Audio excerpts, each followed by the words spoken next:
office. How's it going? How are you? No complaints. And yourself? Not much. Just curious what you're up to. About 6 foot. What are you up to? I'm gonna say about 5'3". Yep. There you go. Yep. Yeah, no, just taking some pictures of the bank. Pictures. So you gonna do some cleaning or do it? No, definitely no cleaning. You know, we had some people, some clients that were like, oh, what do you guys get pictures for? I was like, I don't know. It's a mystery. I just tell them, it's a mystery. Stay safe out here. Hey, you stay safe in there. Absolutely. Although you're probably safer in there than I am out here. Probably. Yeah. Have a good one. We usually think of a bank threat involving masks and getaway cars. But on June 17, 2024, in Bremerton, Washington, the weapon of choice was a digital camera, and the suspect was standing peacefully on a public sidewalk. There you go. That's how you do it. You got a problem with somebody outside of the camera. If you have a problem with somebody outside of the camera, you just close your blinds. It's not rocket science, man. The fact of the matter is, it's perfectly legal to walk around, at least in Bremerton, Washington, to walk around with a mask on, taking pictures in public. As activities. Kitsap, what are you reporting? It's a non-emergency. I'm at the WaFd Bank here in Bremerton off of 303, and there is a man outside with a mega camera taking photos of the inside the bank. And I'm so sorry, one more time, the name of the business? Washington Federal. He's got a mask on. Is he there right now? Yep. And he's He outside, certainly correct? is. Yes, he is. And he's scoping, using his camera to scope into the bank. Does he have any weapons with him? I don't know. I'm going to get a brief He's got description. Is he white, black, Asian, Hispanic? He's white. He's got a blue cap on. About how old does he look? I know it's kind of hard with a mask, but you can tell. Maybe 40s, maybe 50s. How tall is he? I can't tell. That's fine. Is he small, medium, or heavy build? I don't know. And he's moving around. Okay, blue cap, blue jacket, anything else? No, and he just raised the camera. And again, I want to make sure he's outside of the building, correct? That's correct.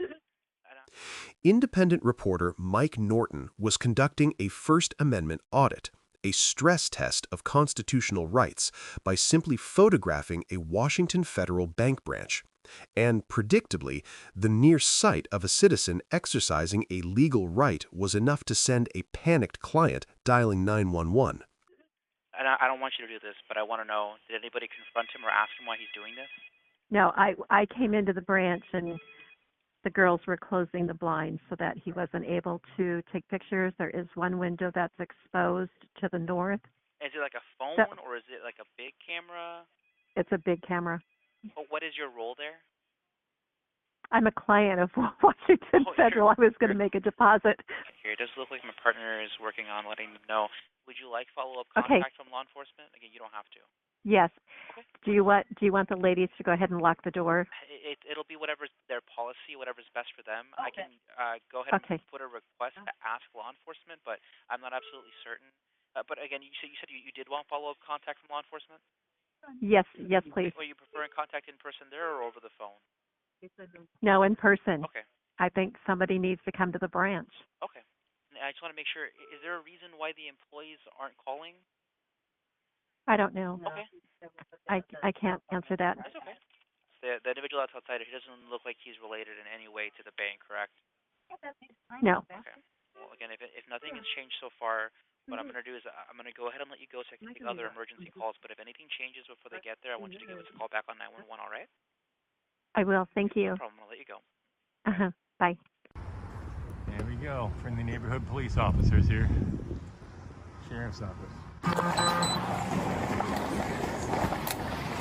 I'm assuming there's not a bank robbery going on in there.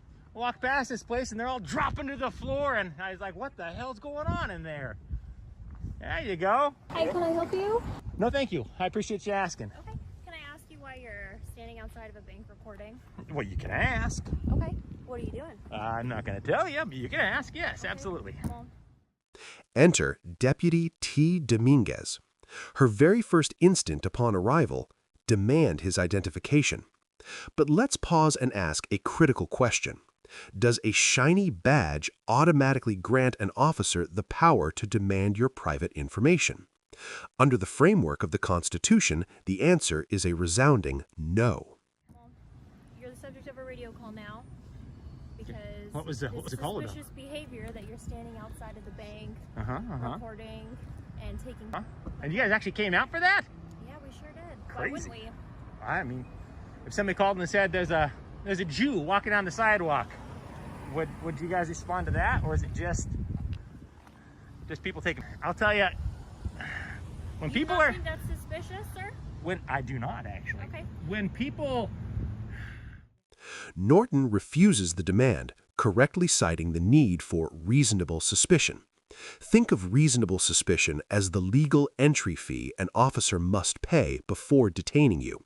They need specific, articulable facts that you are committing a crime, not just a vague feeling of social discomfort.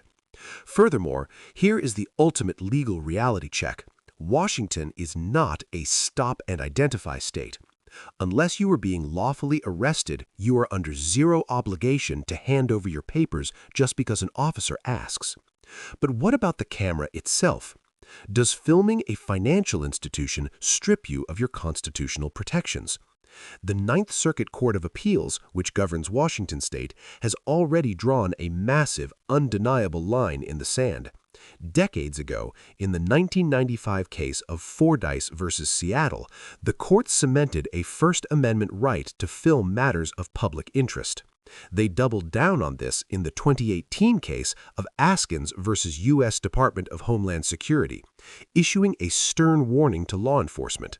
The government's ability to regulate speech on a public sidewalk is sharply circumscribed.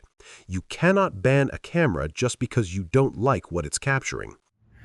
when people find things scary, I know fear makes people do strange things. For example, if I was afraid of somebody outside, I wouldn't send a woman out by herself, feet from the man, to confront him. I would, you know, I'd stay inside, first of all. So a gal came outside and was talking to me. She didn't seem scared at all. And if she was scared, she had a funny way of showing it. Was she an employee? Yeah, I believe she was, yes. Okay, well, so who called us was not an employee.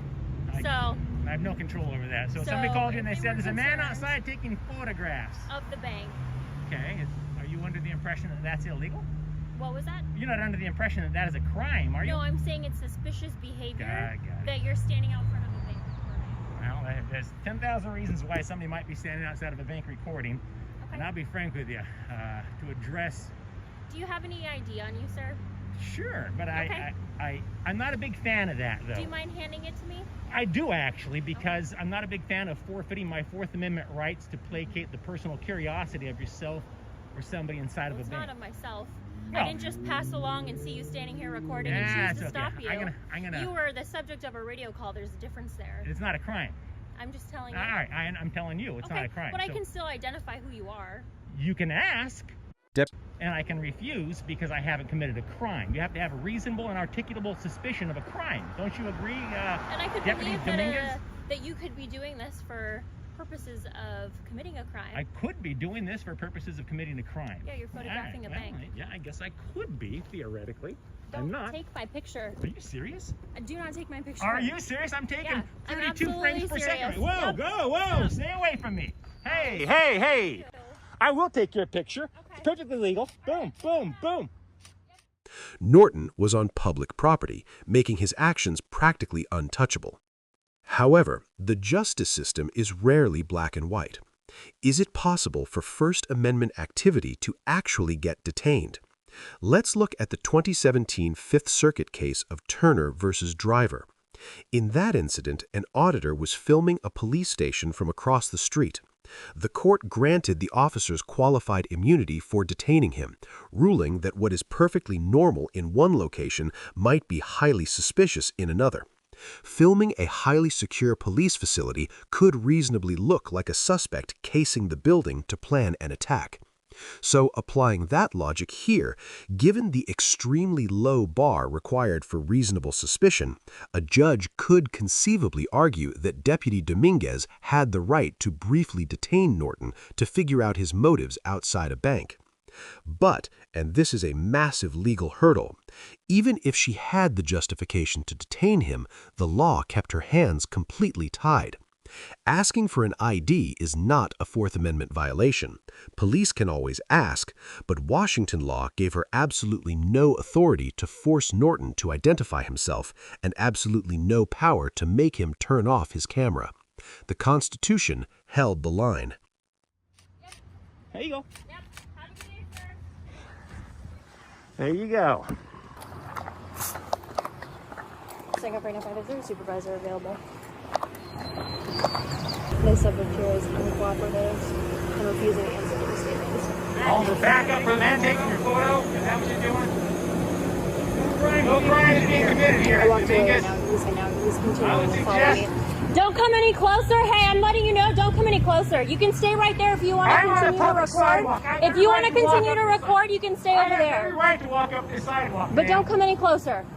I'm walking up the sidewalk. Okay, continue to walk up the sidewalk. Now I'm watching you. Clearly. This way, the subject. Don't take this the wrong way, but have you been drinking today? Have I been drinking? Have you been drinking today? Fabricating you. And he is recording, just for units to be aware, and taking photographs of me. I have a feeling, just so you guys know I'm feeling he's like a First Amendment person and rights. I don't know. He wouldn't talk. He didn't want to give me any info.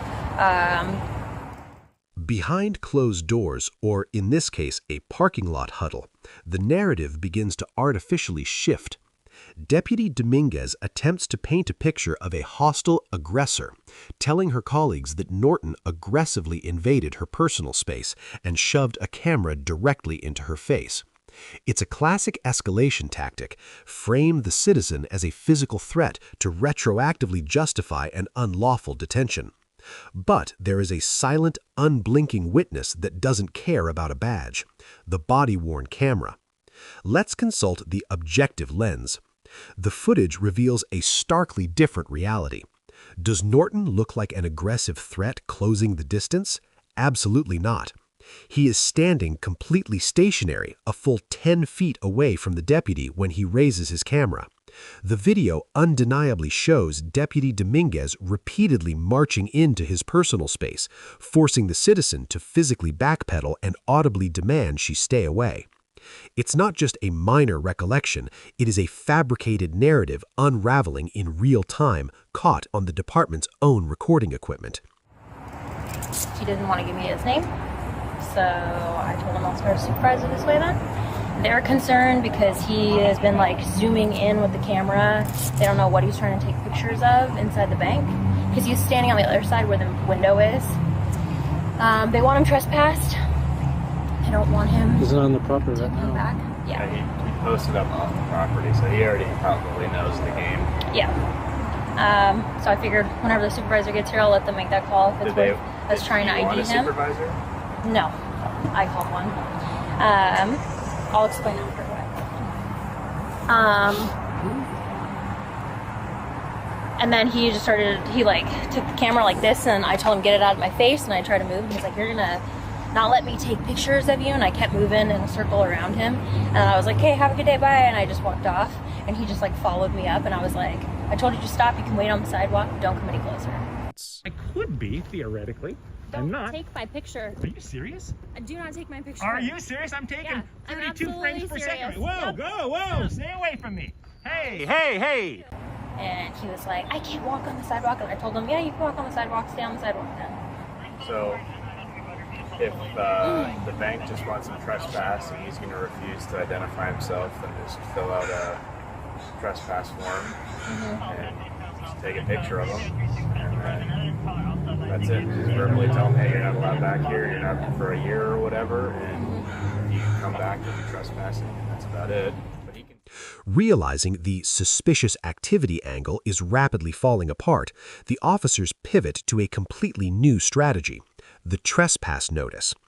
Deputy Lilly formulates a plan to formally ban Norton from the bank's property, warning that any entry will immediately result in an arrest. But this raises a fascinating legal question. Can you be criminally trespassed from a property you haven't even stepped foot on yet? To understand this, we must dive into the mechanics of Washington's criminal trespass statutes. Under sections 9A.52.070 and 9A.52.080 of the Washington Revised Code, criminal trespass in the first and second degrees occurs when a person knowingly enters or remains unlawfully in a building or upon the premises of another.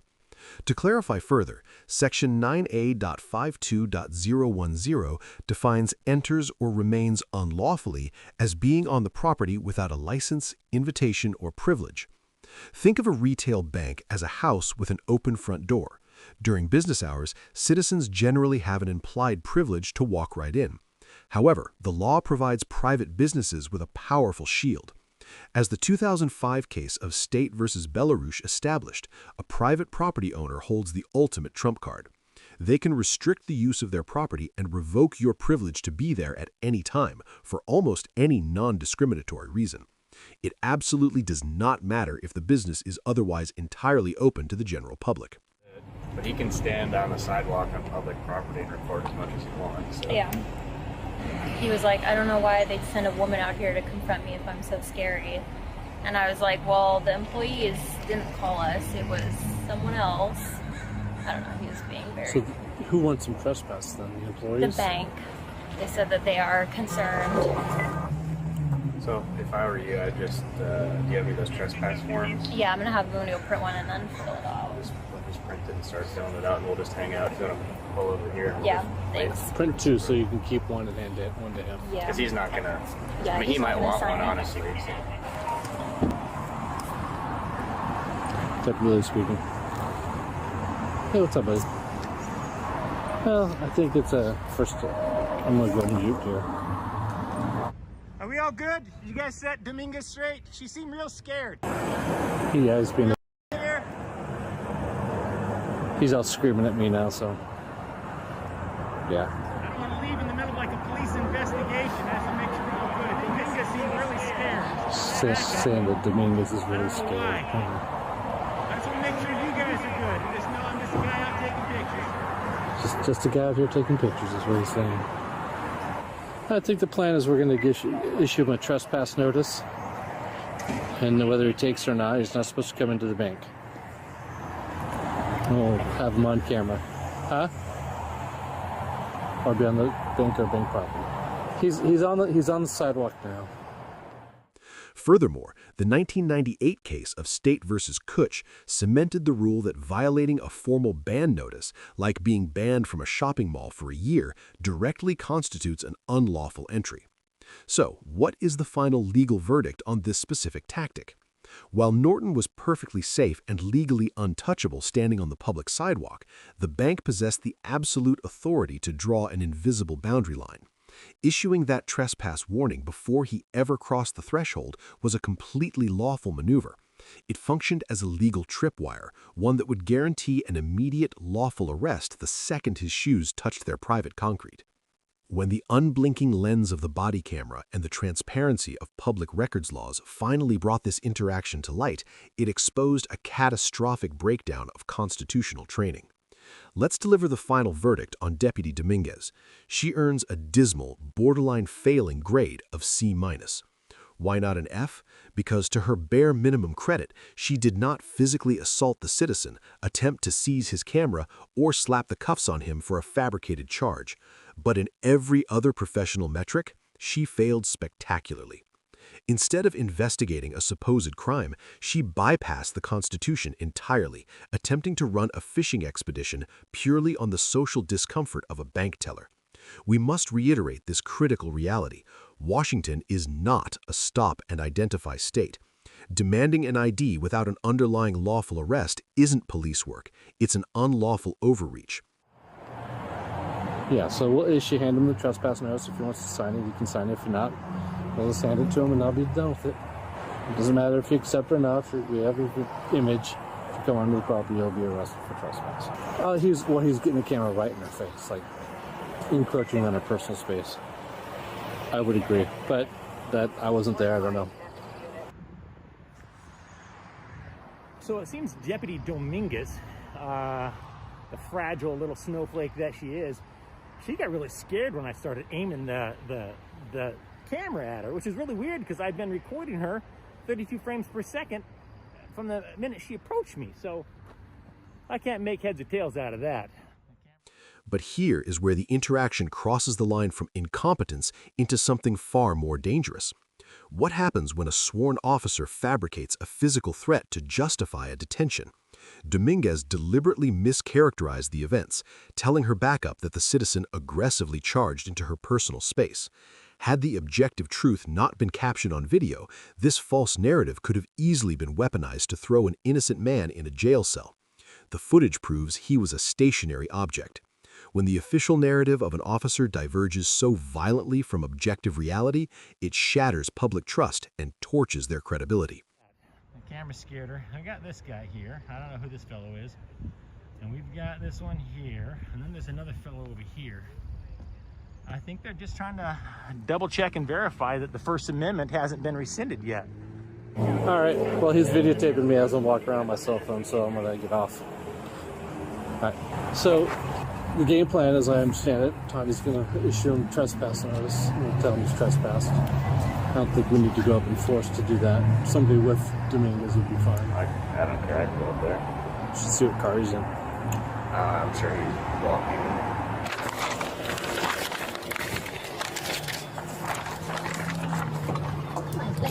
Do you want me or my trainee? Well, I wrote you down. Okay. I don't want any. Yeah. He's little. He walked off that way somewhere. Okay. Like, am I free to go? And I was like, well, man, you haven't committed a crime. You're not being detained. So. He was videotaping from inside. Oh, from inside? He's videotaping from the window inside, so we'll go this way in case we see him. I don't think you can see. You can't come up this way without getting on. All right, let's go just talk to him.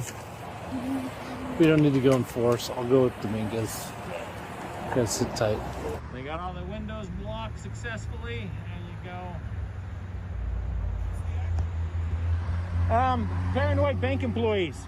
I'm walking by and honestly, yes I am. I'll have to check this out online. I might get arrested here in about 2 minutes. So if you want to stick around, I'll tell you. Take some footage of this if these guys arrest me, because I'm not going to forfeit my Fourth Amendment rights. They try to identify one go. You'll see it. You'll see the vehicle. Yeah, that's bizarre. Absolutely bizarre. Dominguez, are you still afraid of a camera? It looks like you got multiple cameras on you. I'm serving you with a trespass notice. Sweet. The bank is trespassing you from the property. From their property. From Sure. their property, yes, Yeah. correct. I got no problem with So that. if you trespass on their property, they will call us and you will be arrested. Well, they're going to call you whether I trespass on their property or not, Dominguez. Okay. I haven't stepped foot on their property. Bless your heart. Okay. All right. Okay. Wait. So, You're not over her by do you chance, wanna are you? sign it? Do you have more seniority over? I do not want to sign that. Absolutely not. Dominguez, nice try. Here's your copy. Oh, thanks. Wait. Let me see. What does that say exactly? You don't want the copy? I'm just taking a look at it. Yeah, I'll take that. Sure. Peering into bank windows with camera recording. Interesting. All right. Bless your heart. Yeah, I'd get some additional training, Dominguez. You're scared of your own shadow. I'm walking up the sidewalk. You're 40 feet away and said, "Don't come any closer to me." Did I tell you I was going to do anything to you? No. You clearly, I just said you don't need to come you any clearly closer to me. panicked when I aimed the camera at you on the sidewalk. You panicked. Am I panicked right A now? lot. No, you're not panicked right now because you got some backup here for you. All by yourself. You think I'm scared, sir? I think you're chicken when you're all by yourself. Okay, All right. You can believe whatever you want to believe, sir. Well, I saw it with my own eyes. I mean, who do I believe? You or my lying eyes? All right. You can believe whatever You're you dismissed want. without further argument, Dominguez. Okay, you have a good day, sir. I'm having a great day. I'm having a great day. Now, we haven't seen Dominguez leave yet, so we'll stick around and keep recording. Dominguez is going out the back gate. I love it. On the other side of the lens, Mike Norton earns an undisputed A. This wasn't just a First Amendment test, it was a masterclass in civil rights jurisprudence. He treated the public sidewalk like an impenetrable fortress, never once stepping a boot onto private property and never interfering with the bank's actual operations. He didn't yell, he didn't provoke. His refusal to provide identification was based on a razor-sharp understanding of Washington law, acting as a constitutional shield against an unlawful interrogation. However, we must leave you with a chilling warning. Is filming a financial institution entirely risk-free? In our hyper-vigilant post-9/11 surveillance culture, pointing a high-powered lens at a bank is a surefire way to trigger extreme paranoia. Remember the precedent set in Turner versus Driver. Courts have ruled that location matters, and perfectly legal First Amendment activity can sometimes be legally twisted into reasonable suspicion if you believe you are casing a sensitive target. While a local retail bank is not a restricted government black site, assuming that every judge in the country will protect your rights is a dangerous gamble. Know the law, hold the line, but always operate with extreme tactical caution.